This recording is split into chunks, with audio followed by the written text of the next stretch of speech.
Hi, good afternoon, everyone. Just a general point before we begin, if everyone could mute their mics, please, we will really appreciate that, just so that we don't have, get any interference with the webinar. So I'm just confirming that everyone could see my screen. Yes. All right, great.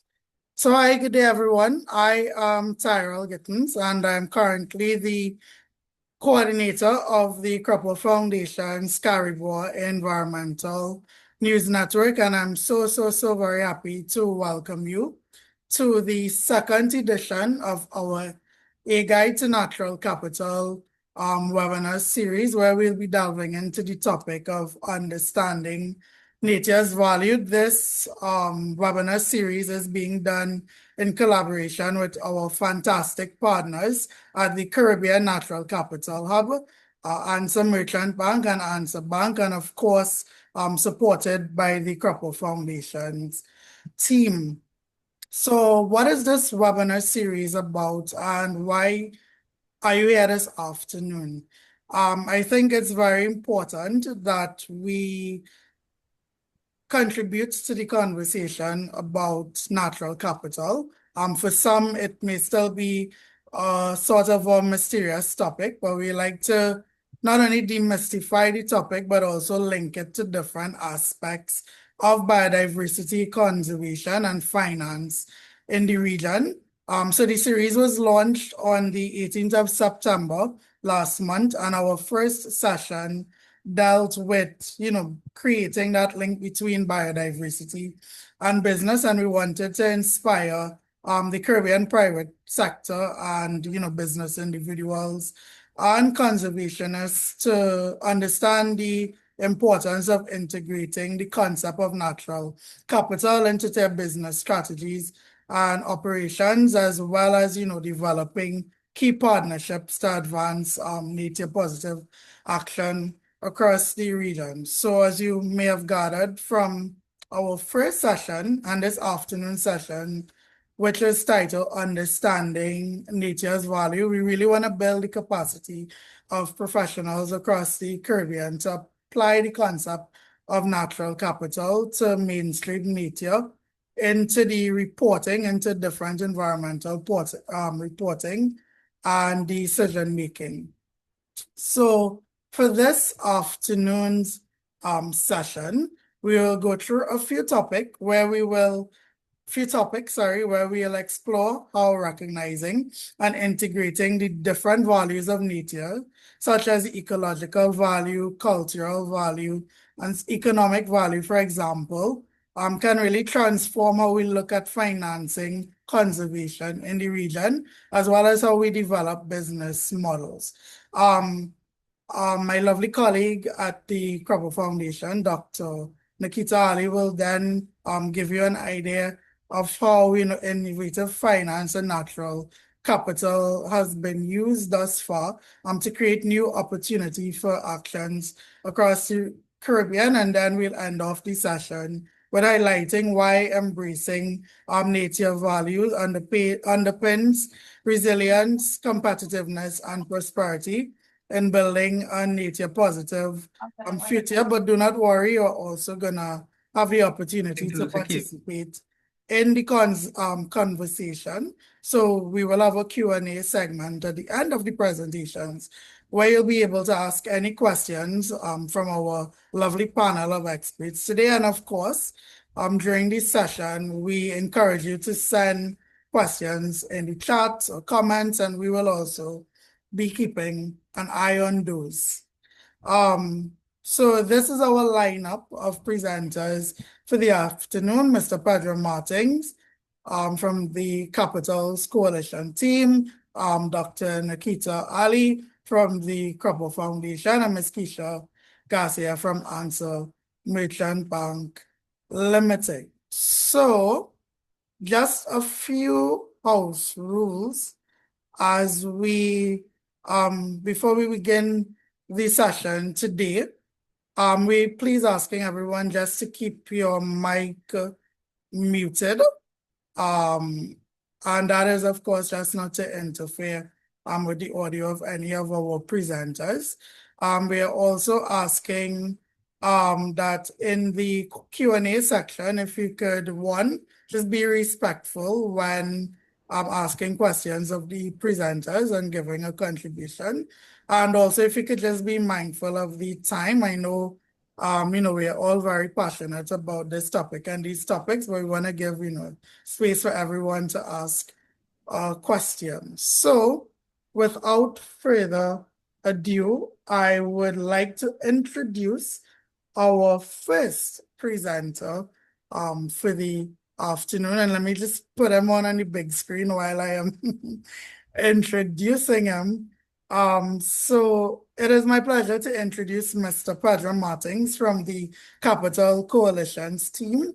Pedro leads key initiatives to embed the value of nature, people, and society into decision-making and economic models. He actively engages different stakeholders in the impact management platform and the integrated P&L work group. With a background in corporate sustainability, Pedro was named one of the Green Biz 30 Under 30 by the Trellis Network in 2024. Before joining the Capital's coalition team, Pedro led sustainability and sourcing strategies at HelloFresh across Europe and Oceania, overseeing decarbonization efforts. So, Pedro, the floor is all yours. Thank you a lot, Taro. It's a pleasure to be here. And thank you all of you to joining today. Yeah, as Taro mentioned, objective of today is really to understand what is the value of nature, but not only for the ecological service they provide, but also how can we translate that in terms of value to society and also value to business. I'm gonna present a couple of slides. There's a lot of content, but I'm sure some of you might be familiar with some concepts. Some concepts might be new to you. So also, I strongly recommend you to have a look on our resources that are going to share the links in the chat, so you can also have a deep dive later on. First of all, introducing the Capital's Coalition. So we are a global collaboration transforming the way decisions are made by influencing the value provided by nature, people, and society. So indeed, the discussion today, what is the value of nature? And that's exactly the angle that we have. Our mission is to build a resilient economy that values what matters. So again, really about being able to describe both, again, from a societal perspective, but also from a business strategy perspective, what is the value of nature in this example. We are about 450 organizations in our core network, but there's over 30,000 partners in our broader network. We have about 18 hubs, with the Caribbean hub being one of them, which are much happy to have you here. And we have about 5 global standards published. Talking about how we collaborate. So this is the infinity loop that basically shows the interconnection between business, finance, and government. And there's different flows of information between those 3 actors that are based on the information that they have and they find useful and relevant. And we call it an infinity loop because finance must have incentives both from a government and from the business to enable businesses to act. And we're going to have different presenters after me to go into those different incentives, as well as business needs to have the incentives also from governments to be able to change, to assess, to transform. So really we need those 3 stakeholder groups well connected in order for systemic transformation to thrive. If only the businesses are trying to value nature, there's no incentives from finance or from government, that's ultimately not going to be successful. Likewise for the other ones. A little bit from our history. So we started in 2022. We issued some protocols, the most famous ones, the Natural Capital Protocol, and later the Social and Human Capital Protocol. This last year, we launched the Integrated Capitals, which is focused on the interrelationship between those capitals, acknowledging that we should not focus only on one of them, but rather how they interlinked together.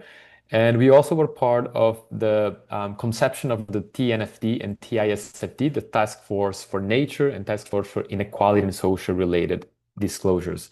So really about how to frame and to disclose information that is relevant for those three capitals. Going forward, a little bit of the challenge, I think we all know about it, so I'm not going to go into details here. But there is different crises happening today, and the erosion of nature is a fact. We are failing to address those challenges of nature loss, climate change, rising inequality, and our economic system is not designed for enabling those crises to be solved. And we can see throughout the years the natural capital specifically have been declining considerably. So, there's no business in a dead planet. And the solution that we see, it both, again, for business, financial institutions, and governments, the three groups, to include the value of all the capitals in their decision making. So if the decisions are being made considering natural capital, considering social and human capitals, we will have a fair, just, and more sustainable world. This is, easier said than done, a lot of complex challenges to implement, and I'm gonna bring some examples of how we see that this can be achieved. First, just briefly defining natural capital definition. So a natural capital is a stock of renewable and non-renewable natural resources that combine into a yield of flow of benefits to people. What does it mean by flow? What does it mean by stock? I'm not going to go much into details, but basically the stock is the actual resources. So you can take it, for example, a forest is a stock, and then the benefits is the flow that this resource give us, or a water stream could also be a stock. So we have ecosystem services provided by those stocks. We can also have natural capital having benefits on human capital or social capital. If, for instance, this water provides a better quality of life for the communities that are affected. And ultimately, those flows give rise to value. So regardless, depending on the services, depending on those flows, could be negative, could be positive, they ultimately become value for the society and for the businesses. And I'm going to go deep dive into three approaches that are specifically on how to value those flows and stocks. First, on flows in integrated profit and loss, and then on stocks. There will be some slides that are a bit more technical, but as I said, I'm going to share some links as well if you would like to deep dive after. And of course, always feel free to reach out to me with more questions.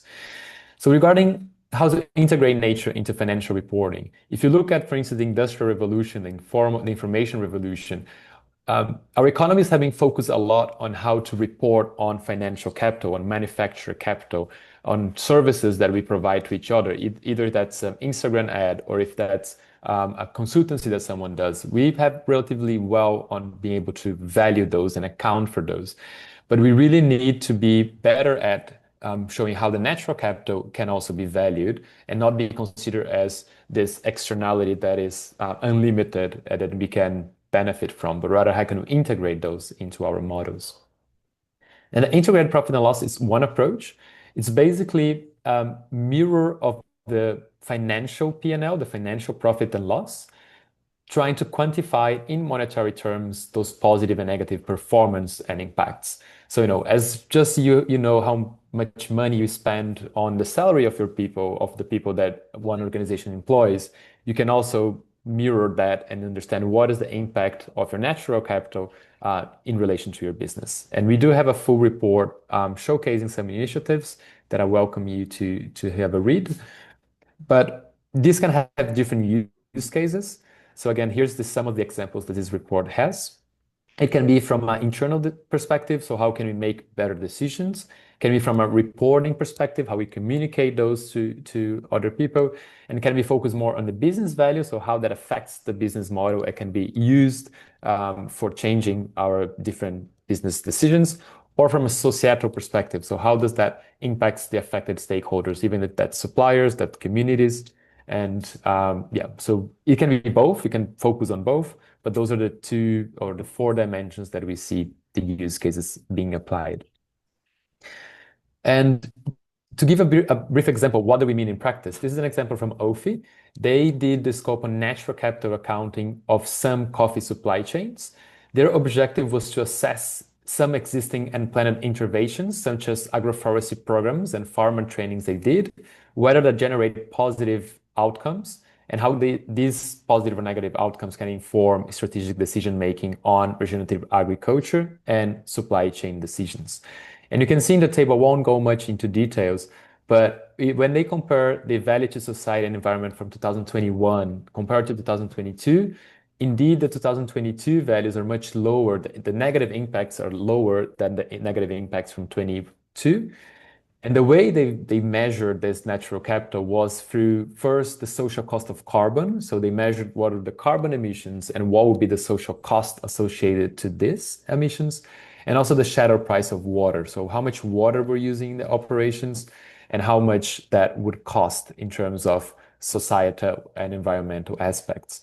And you can see the reductions were almost half. There's different reasons why it decreased so much. Some are because of the agroforestry program they implemented. Some of them are also related with the yield that their harvest had. But it's a quantifiable way for you to determine the natural capital. And I think, when we're talking about the value of nature, one thing that is very important here in this methodology is really to give it a number, a money figure, monetary terms of the implementations you're doing. There's often challenging within organizations that they want to do sustainability projects. They can prove why that brings value to the broader environment, but it's hard to show from business perspective what is the actual benefit from it. And this is one way that you can showcase this. And advancing on the nature on the balance sheet. So now, this talks about the flow. So how much it was, for example, the emissions or the water was consumed in one year, how much was consumed in another year, how much that changed, and what is the cost associated to it. Whereas the nature on the balance sheet works more with stocks. So in the sense of, if you are a forestry company working with cellulose, for instance, you have actually the forest and you're able to quantify how much natural capital is in there. There's basically three steps to do that. First is the assessment of the natural capital, the accounting, and then the financial accounting of that. And I'm gonna in the next slide there will be more details on this. But it is a process where you need to align on what is the accounting methodology. So how do you make this literally counting this stock? How we generate industry proof points, and how often you can recognize this value. And then on the green, on the right side, is more about the market side. So how can the market pricing of those natural capitals actually become assets and liabilities? So how can they actually be placed in with a monetary value? And the promotion of this natural capital valuation led by governments and central banks. So how can these incentives for this process be easier for increased uptaking? So it's really about rewarding this process, embracing new science, new technology, new financing mechanisms, which Nikita will present one of, not exactly in this framework, but one way to finance natural capital accounting and rewrite the political story of nature. In more technical terms, what does that mean? So again, those three steps. First, you need to assess what are the impacts, what are the dependencies, what are the risks and opportunities of your organization, whether it's a business or a bank, regarding that natural capital, how to quantify that. And here's some frameworks that can help that. So in the assessment, you can use our protocol or the LEAP framework from TNFD. On quantifying, there's also an ISO standard, one from CEA, and how to recognize that into actual financial accounting. This is also a more innovative approach that we are developing with some organizations. And to recognize this, there's some aspects I won't go much into details, but for instance, the organization should have some control of that asset or liability, should be able to measure it, should be able to prove the economic benefit of it, or if there will be an obligation to pay in the future. So it's really about financial accounting, apply it to the natural capital. So how can we reflect everything that we have very sophisticated regarding finance and apply that same methodology for our natural resources? And here's an example. Again, it's just a table for you to have a picture. I won't go much into details, but it's literally just as a financial balance sheet you could have, for instance, for an investor report. This is from the sustainability, the natural capital report, showing the biomass of the assets that they have, the carbon sequestration they can have, the habitat of the natural forest, and the liabilities that they have related to maintaining, for instance, this natural forest. And ultimately, you get to a financial number again. So really putting I wouldn't say a price, but putting a monetary value on that asset. So I think I'm just over time, but yeah, as I said, I wanted to give a brief introduction, but also happy to have answer the questions and follow up on the following discussions. Thank you so much for that very insightful presentation, Pedro.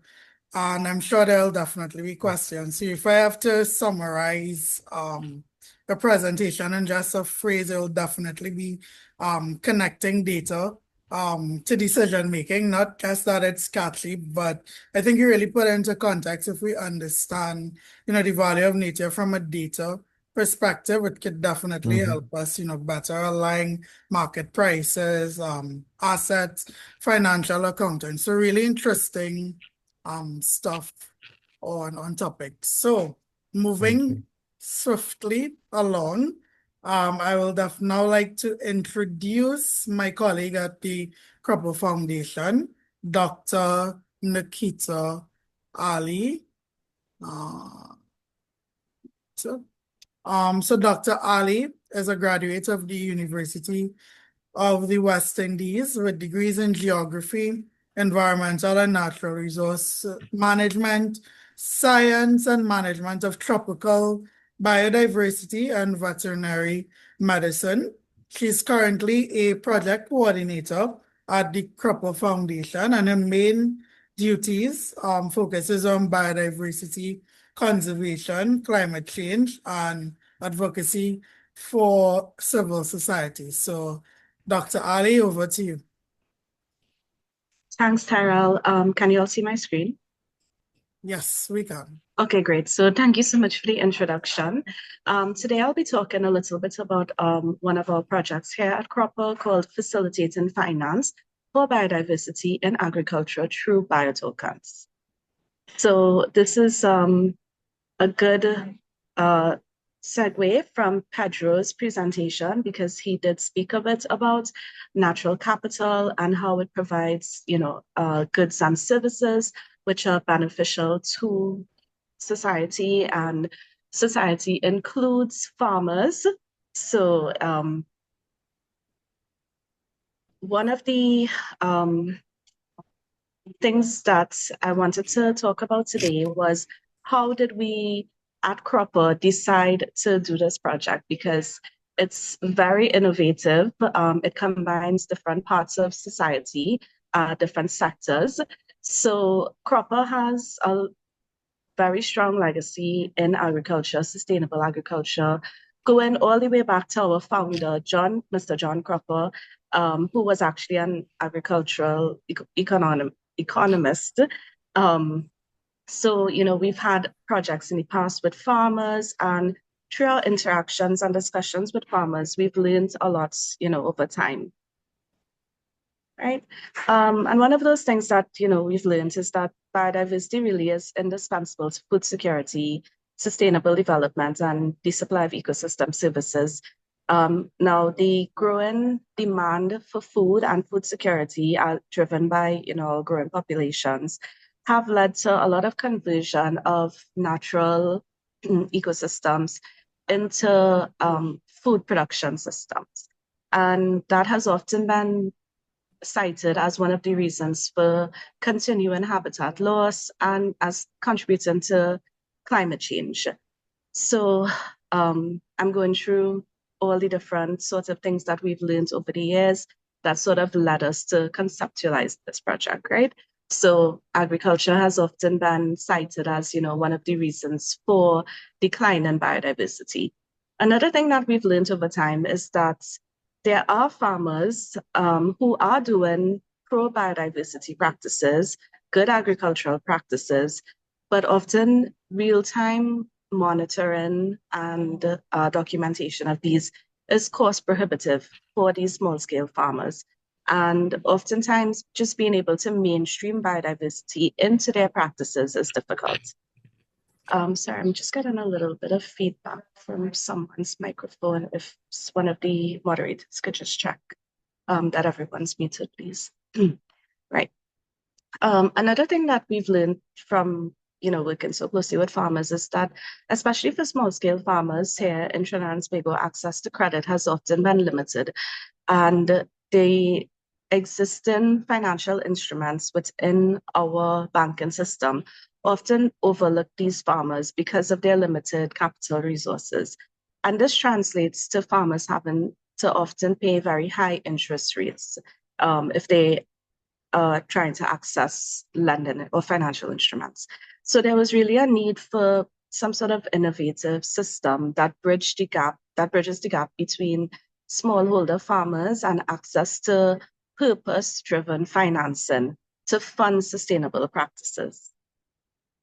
So in 2022, the Inter-American Development Bank, the IDB, launched a challenge on digital tokens for biodiversity innovation.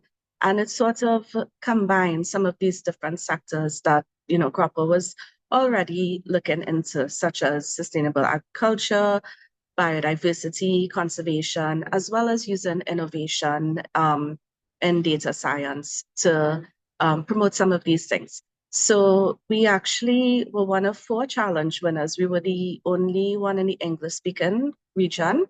The others came from Colombia, Ecuador, Peru.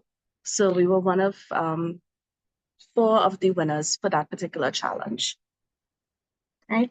So the objective of our project is to pilot a blockchain-based farm credit model to incentivize farmers' adoption of pro-biodiversity agricultural practices in Trinidad and Tobago. So how that's meant to work, the conceptualization of it is that farmers who are doing these pro-biodiversity agricultural practices record and monitor that data via a blockchain-backed system, and they are rewarded with biotokens from a financial institution. And this is the incentive for them to continue doing that good work. Some of the key project results that we expect out of this project would be a framework of relevant biodiversity indicators, a secure solution that really refers to the technology, the blockchain solution, the piloting of a lending product, which is the financial institution's product, and of course, knowledge products. So I also wanted to touch a bit about how this project could contribute to our national and ultimately global goals for biodiversity protection. When this project was conceptualized, we were still under our 5th NBSAP, which is the National Biodiversity Strategy and Action Plan. We are now in the process of updating to our 6th NBSAP.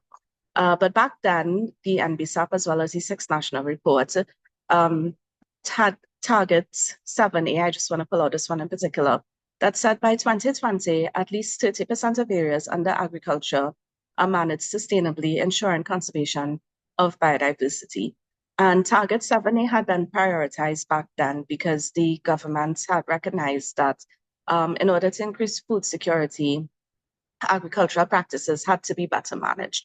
So this project fits directly into that by ensuring sustainable agriculture, leading to conservation of biodiversity, and sort of prioritizing the role of agriculture, not just, of course, in securing food security, but ensuring that we have sustainable production for the country. So what are some of the benefits to stakeholders? I believe that with any project, all the stakeholders have to have some sort of benefit or some sort of win for a project to really be successful. And some of the key stakeholders in this project would be, of course, our farmers. Some of the benefits that they would receive include access to innovative finance. As I mentioned before, access to credit can be a limiting factor for some of our farmers.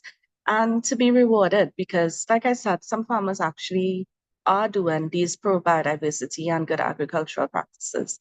So it's an incentive for them.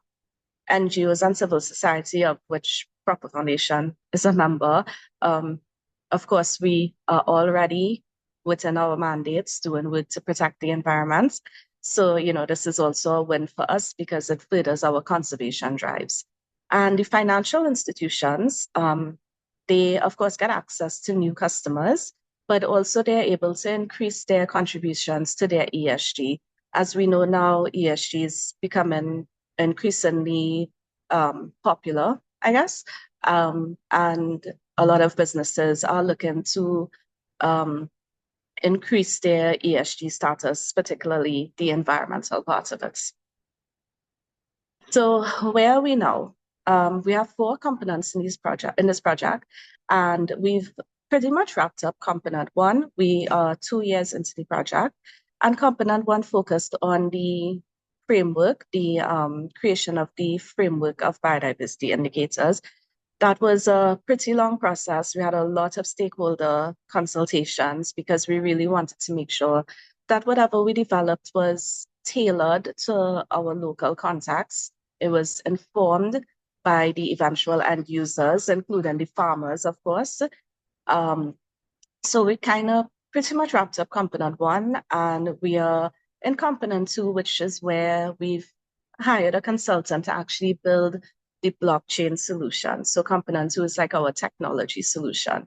And of course, the knowledge products, that's the overarching sort of component that we've been doing thus far. So that's it for me. This is the QR code to our website. I'm sure a lot of you all already know about the Cropper Foundation, but if not, check us out. Check us out on social media as well. And if anybody wants to find out more about this project in particular, feel free to email me. I put my email there, and drop some questions in the chat. So that's it for me. Thank you. All right, thank you so much, Nikita, for that presentation. And if I have to be a little bit biased, I think that this project is a sterling example of an on-the-ground effort, which I could definitely see, for producing tangible impacts on the sustainability of the work of farmers. And we know that farmers are the backbone of our society. And I definitely think that this project and the approach of being collaborative is definitely welcome, as we are actually talking to the communities that we seek to transform and make more sustainable. So thank you very much, Nikita. So jumping into our final presenter, so last but definitely by no means least, we have Ms. Keisha Garcia from Answer Merchant Bank Limited. So Ms. Garcia is the ESG Natural Capital Lead at Answer Merchant Bank Limited. In this role, she leads the design and implementation of the bank's ESG strategy across Answer Macau banking sector, and she also spearheads its Caribbean Natural Capital Program and also serves as the vice chair of the AmCham ESG committee. Ms. Garcia holds a BSc in zoology with first-class honors and an MPhil in zoology, specializing in environmental toxicology from the University of the West Indies, as well as a second MPhil in environment and development from the University of Cambridge. Her technical expertise spans sustainable finance, biodiversity, ecosystem services, climate change, pollution, agriculture, energy, land use, and human rights. With a career in sustainable development that spans over 20 years, she has also contributed her leadership to several international initiatives, including the UNEP International Resource Panel, the 7th Global Environmental Outlook for UNEP, and the Capital Coalition Global Advisory Panel. So I think after that, sterling introduction, Keisha, the floor is all yours. Thank you, Tyrell. And I think it's going to be terribly embarrassing that I won't even be able to get up the presentation in a second. Just to say a very warm welcome to everyone who is here today on behalf of the Caribbean Natural Capital Hub and, of course, on behalf of the Answer Macau Banking Group. And thank you very much to our partners, the Cropper Foundation, for organizing this second session in the webinar series, and for our partners at the Capitals Coalition, without whom we likely will not be where we are in terms of the integration of natural capital into our work here at the banks. So let me get this presentation up.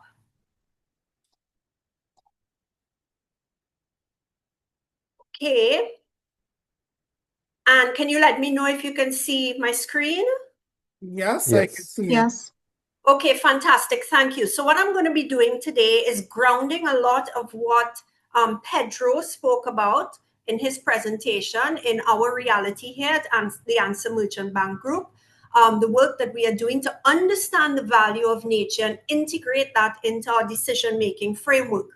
I want to start with a quote that I like to use, especially here in the banking world, which is that, if we continue to do what we're doing, essentially destroying nature, no amount of money will ever save us. Nature is highly valuable, but unfortunately, that value is often not properly incorporated into decision making, and that's a big part of the problem related to where we are right now.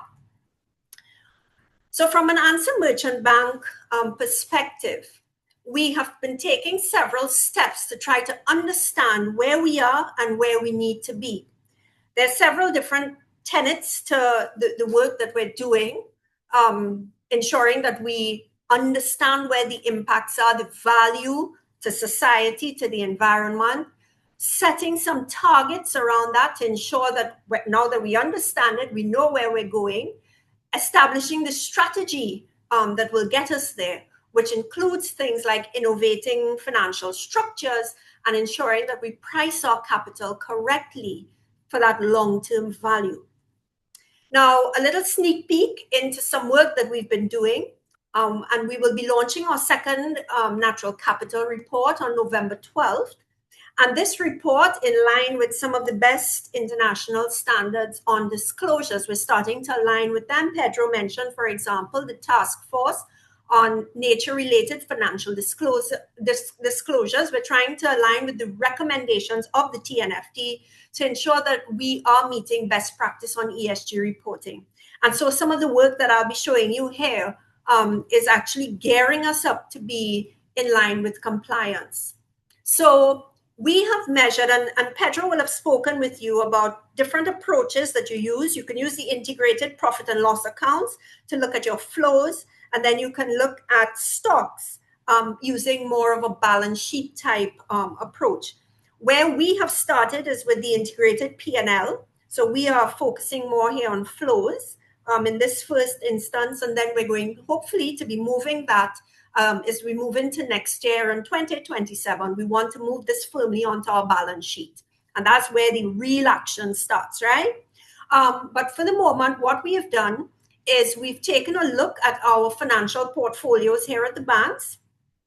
And we've actually tried to quantify using, as I said, the best available tools on the market, but we had to tweak those tools. A lot of the tools and methods that exist for this type of work actually come out of Europe and more developed parts of the world. And in some instances, they don't quite fit our circumstances. So working with some international colleagues, and let me here take a moment to recognize the support that we've been receiving from the Inter-American Development Bank through a project. This is a non-reimbursable project called the Eco-Micro Project. They have helped us to get some capacity on board in terms of these consultants who are helping us to do this quantification. So what we did is we looked at the portfolios and we started to quantify and have a look at using these values where our greatest impacts are.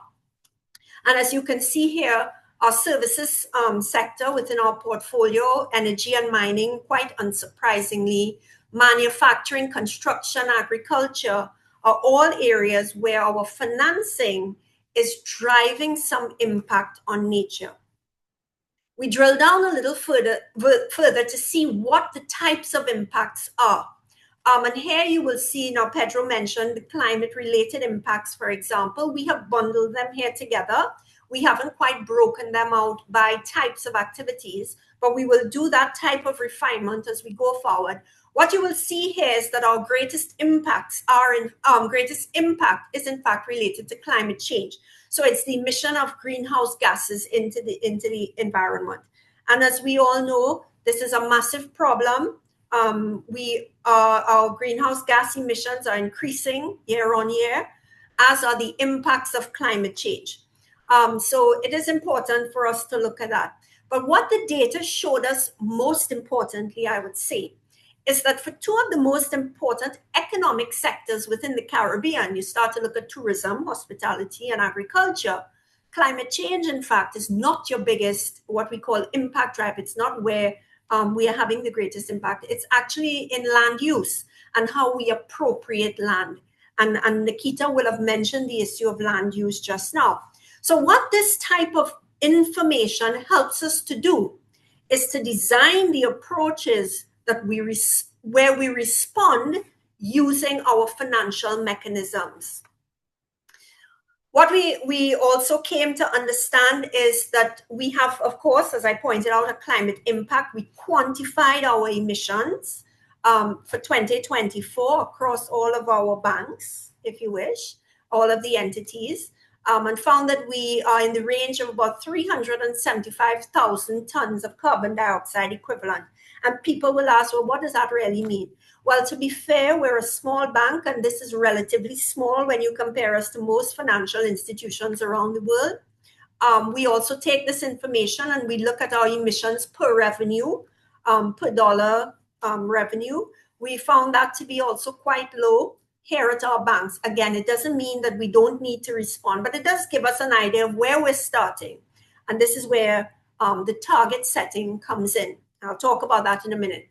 We move then from looking at the impacts to society and the environment and looking at that through a value lens to the risks that this then presents to our business. Where are the major areas of risks?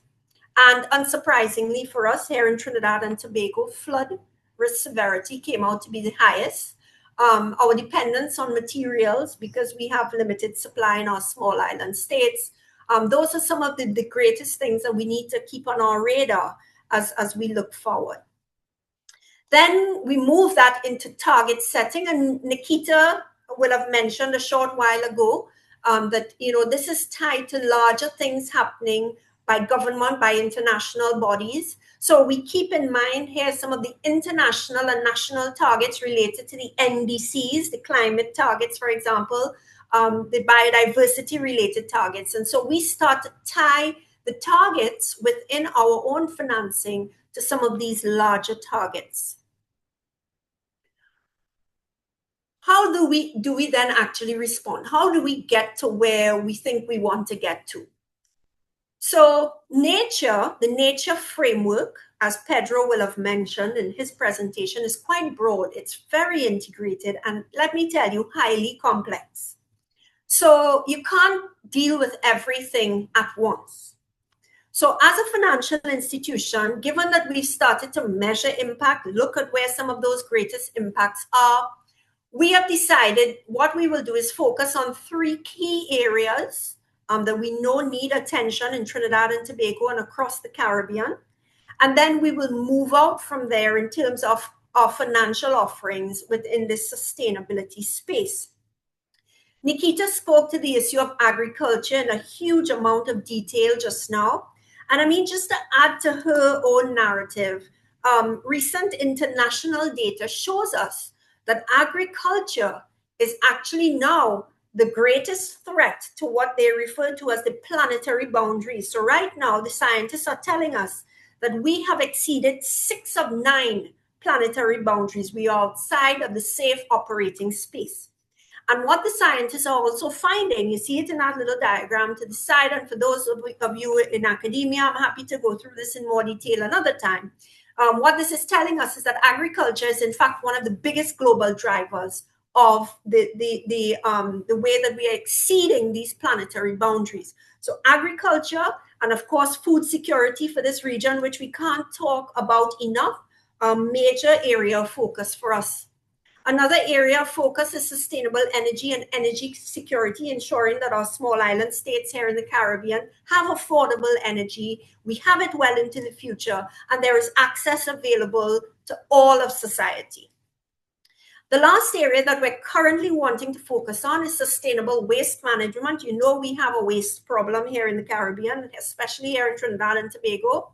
So we want to focus on how we could up the ante on recycling and also try to cut use at source.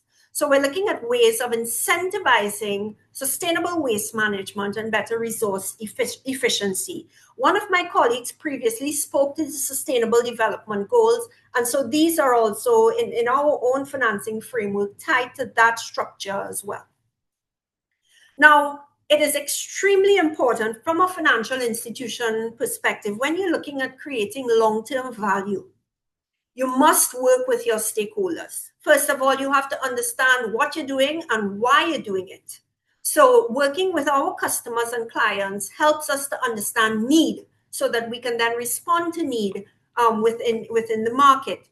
And it's really important in our neck of the woods, the use of a carrot versus stick approach. So you want to incentivize, you don't want to penalize. Okay, we are not at that stage yet. So our approach is to look at how we can incentivize lending for some, well, more sustainable activities in some of those nature-related areas I just pointed out.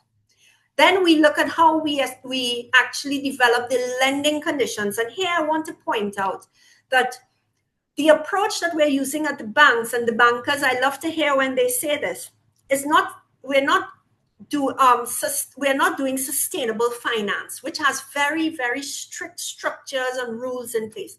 We are financing sustainably, meaning that we're looking for opportunities and things that are already happening and trying to incentivize where we see opportunity to increase that sustainable footprint around nature.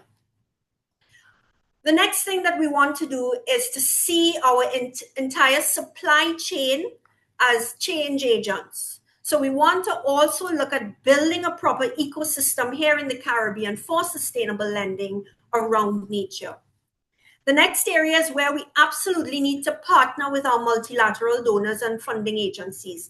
Let me tell you something, I'm going to be really honest. Financing nature here in the Caribbean, climate finance, nature finance, they're a risky business. So you have to look for opportunities when you're redirecting capital to de-risk that lending. And our multilateral donors and some of the funding agencies can come in and partner with us to be able to do that, especially if you're looking at things like agriculture and other key sectors of society.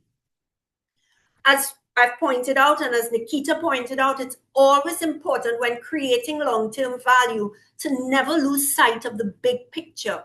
What is happening at a national level and what is happening at a regional level, and how we as a financial institution with our customers and clients start to build towards that longer-term, larger outlook. And most importantly, we also need to always be accountable and transparent with our full range of stakeholders. More and more ESG frameworks are calling for it. But it's not just about the fact that this is required by any regulation or anybody. If you are honest, if you are open with customers and your stakeholders, building partnerships becomes a lot easier. Okay? So as I close off here, I just wanted to highlight a couple of things. Let's talk take-home messages from this presentation. In the Caribbean, it is vitally important to go beyond simple what we call climate finance, so buying the solar panels and the EVs and things like that. We have to start looking at climate adaptation and building climate resilience. And at the heart of that sits nature here in our region, okay? Very often, if you look at issues that we label as climate problems, think flooding, for example. These are nature problems. These are nature challenges. So flooding is not just about changing rainfall patterns. It's also about the way we're developing, removal of our watersheds, cutting down your trees on your hillside, our drainage and the pollution that we're seeing. It's a whole of system problem.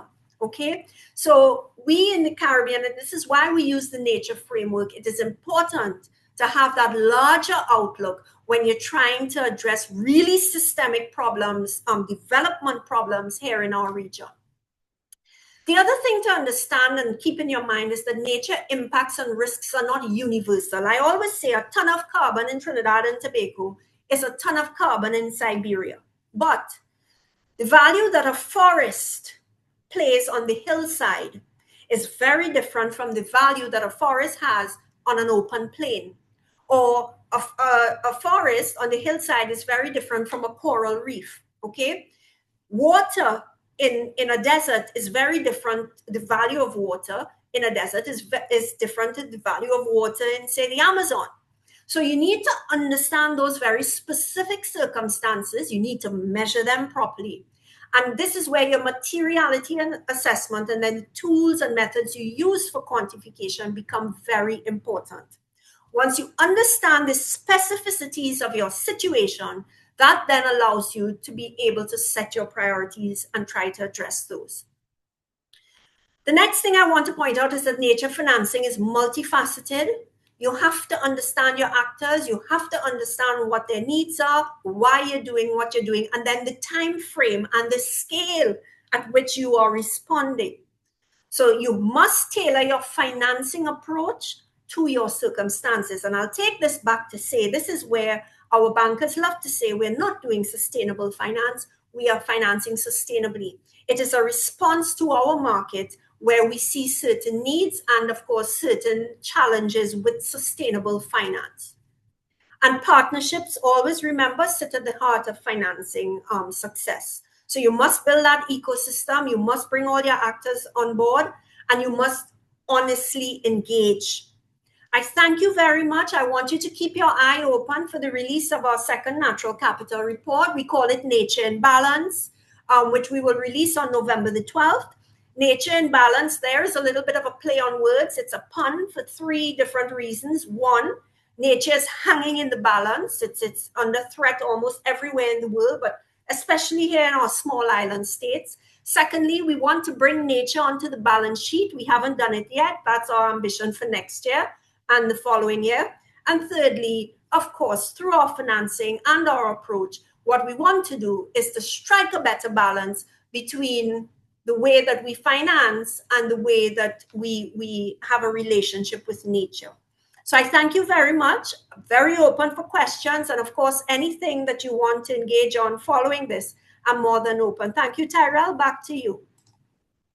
Thank you so much, Keisha, for that very insightful presentation. We really have to thank Answer Merchant Bank and Answer Bank for walking the walk and investing in green financing. We understand that we are asking a lot of communities to invest in greening their operations, but creating financial support networks to boost buying is really important. So thank you very much for the work that you all are doing there. So now we go on to the Q&A segment where we get to pick your brains just a little more.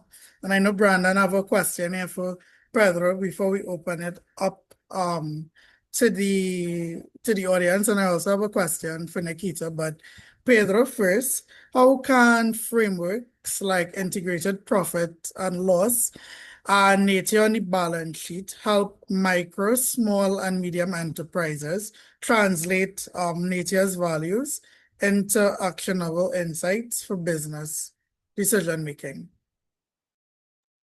Thank you, Taro. Indeed, very, very important question. And I think it relates also with many points that Keisha and also Nikita brought. I see that those frameworks in general, as well as other impact accounting approaches, is a way to bring more clarity on that very complex question, which is, how does nature relate with my business, and how likewise the business relate with nature. And so I do think that it is a way that it's quantifiable, it's measurable, there is a process, there's protocols that can assist those small enterprises to do so, and ultimately can unlock incentives or funding. So I think, in my perspective, it's not easy to do such assessments, especially in a small team. I've done that myself. That's how I came to know the Capitalist Coalition. I was working in the private sector, and ultimately, I'm here now. And we started very, very small in understanding, okay, what is the scope, like a small scope that I want to understand with the most tangible either risks or opportunities that I see, and start small with that small scope and build up further within your sustainability strategy. And that, I think that goes with Keisha points about the partnerships. One company does not to do that alone. That should be either if it's a bank, if it's the government incentives, credits like Nikita presented, lean on those as well to facilitate the initial process and ultimately be easier to implement them. Hey, thanks a lot, Pedro. So, Nikita, before we go into the audience, I have a question for you. The Biotoken seems to bridge finance and social inclusion. How important is community participation in making this innovation both credible and just? Thanks, Tyrell. So community participation was crucial for this project from the very start when we were framing out component one. We've had extensive stakeholder engagements with different cohorts of not just farmers, but experts in the field, biodiversity and natural science experts, etc., because we really wanted to make this this pilot as relevant and tailored as possible. We've had over a year of participatory consultation, and we continue to do so, even throughout our different working groups, steering committees. We always ensure that we have representatives from each of the different stakeholder groups. So a farmer or representative from the agricultural community, for lack of a better word, a science or a technical person, someone from the banking sector, and someone from the technology part of it. So we've always had that sort of community participation built into this. All right, thank you very much, Nikita. So we have a few more minutes, and I'm going to open up the floor to anyone in our audience to ask any questions that you like to any of the presenters. Just feel free to unmute. All right, I have a question here in the chat, and I believe it's for Nikita. I'll read it out. So thank you all for these great presentations. Was just reflecting on Keisha's insights regarding partnerships and engagement being at the heart of sustainable finance. Nikita, I would be interested in hearing more about what the stakeholder mapping process looked like for the engagement process in the Biotoken project. And that question was from Mahia Griffiths. Mayo, I think. Thank you, Mayo, for the question. So all the way back to when we were conceptualizing the project and in the preparation stages, we had engaged, again, these different groups, because as you can tell, the innovation of this project required different sectors who traditionally wouldn't come together to create this sort of solution. And so the stakeholder mapping process from the very start, before, like when we were even pitching it to the IDB for consideration, had always included different actors, a lot of them through Cropper's existing network.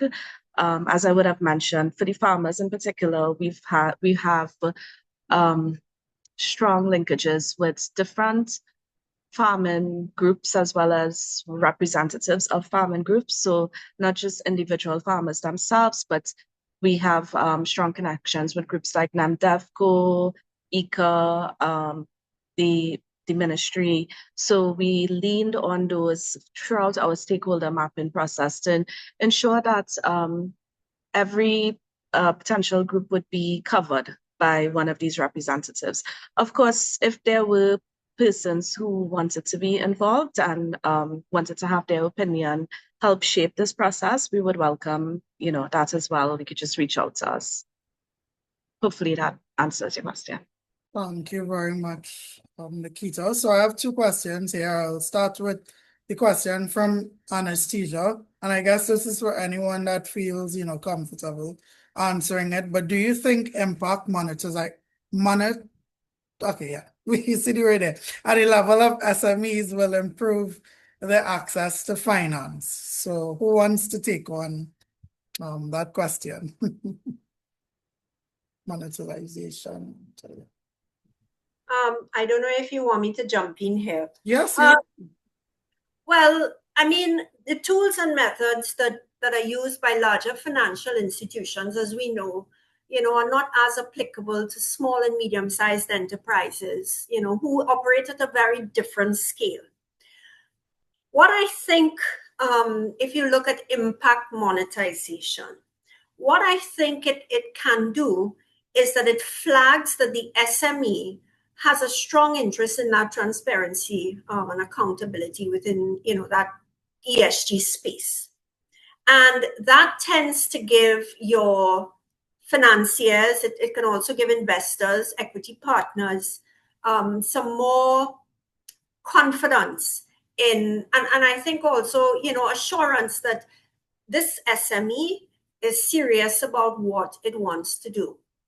Which is not to say that I feel every SME must be doing this. SMEs are strapped. They're strapped by cash, they're strapped by capacity, okay? If an SME is in a position to do something like this, I would encourage it. Because as I said, it gives you greater access to that type of financing that SMEs so desperately need. Yes, and of course, it's not only about, that one end looking for more capital, but also looking for, more customers and people who would come on board, your stakeholders who will come on board to help you grow that business. So I see that opportunity there. Yeah. But let me just say that even globally, and Pedro can probably come in here, the way that, and I did hear Pedro come in on this a little bit, the way that you take some of these approaches and scale them down appropriately for SMEs is still being worked out, So it's a developing field, and I think that as we go along, hopefully we will have tools and other mechanisms in place that better fit the SMEs, especially in our region. SMEs are super small, right, compared to SMEs in other parts of the world.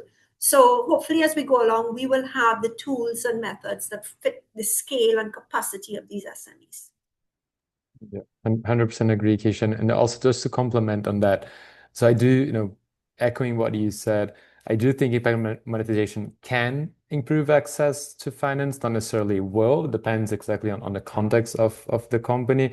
But I do think that the process of the impact identification, understanding what is mature, what is not mature, then ultimately that leading to the monetization step, I think that is very valuable for any organization to have. But I would also kind of flip the question in the sense of, what is the financial incentives one can find to do impact monetization or to do those impact approaches, and therefore have a clear output by doing so. So being mindful of time, I have one more question here for Keisha, and then we'll close off this session. So there's a question asking, what advice would you give to other Caribbean financial institutions looking to adopt nature-related finance mechanisms? Right. I think it's a great question. I think we need to adopt it. Let me start with that, right? As I said, we have to go beyond this climate, this sort of carbon vision type approach here in the Caribbean. So it's important. What I would say, though, is a couple of things. One is that you should always have information before you act, because we have seen where certain pots of money, capital, have been put out by financial institutions that have not been taken up as they thought. The appetite just wasn't there. The customers that they thought they might attract weren't coming on board, right? So I think one is to figure out needs. You need to do your market research. You also need to do the type of measurements that we are talking about to understand where your greatest impacts and risks are. Look, for example, at that issue I pointed out regarding land as opposed to climate being the greatest impact driver in two of our main sectors. And unfortunately, what we have been finding, there is some movement that we're seeing now, but what we had seen in the past is that development finance institutions were coming in very strong with this climate mitigation finance, even in sectors like agriculture and tourism. So having that information is critically important. The other thing I would say to financial institutions is the same thing I pointed out, I think in my final slide, is determine a few priorities and see how you can work with those. And then you look for integration within amongst issues, right? And don't try to retrofit everything you're doing to existing financial mechanisms, especially those that might be sort of crafted in more developed countries. Look at what works in your specific circumstance and see how you can respond to the market based on what you have at hand, and don't wait to be perfect. We don't need perfect data. We don't need perfect approaches to begin to act. But if at least you understand where you are, at least you can start to take little steps towards where we know we need to go. Is that clear enough? Yes, thank you so much, Keisha. And I know Nikita, wrapping up now, I just clarified piece of her answer. So would you like a second or two just to Oh, sure. I realized that I didn't finish part of the question. So just on the topic of being just and ensuring fairness and equity to especially to the vulnerable populations, which may include the small scale farmers, just making sure that we got their inputs and their opinions was one approach that we took to ensuring that the final solution is just. So I'd like to give a special thank you to our presenters as well as everyone that took the time to be here with us this afternoon. As we would have mentioned, it is a series, so our next webinar in this series will be November 27th. So expect an email on that very, very soon. And tomorrow, for everyone that registered for the webinar, we'll also make the recording available. And I know some presenters would have put their contact information in the chat. We'll also include that in our wrap-up email tomorrow. So thank you very much, everyone, and enjoy the rest of your day. Thank you. Thank you to everyone. Thank you, Tyrell. Sure. Thank you. Thank you, everyone. Thank you, everyone. Bye. Bye.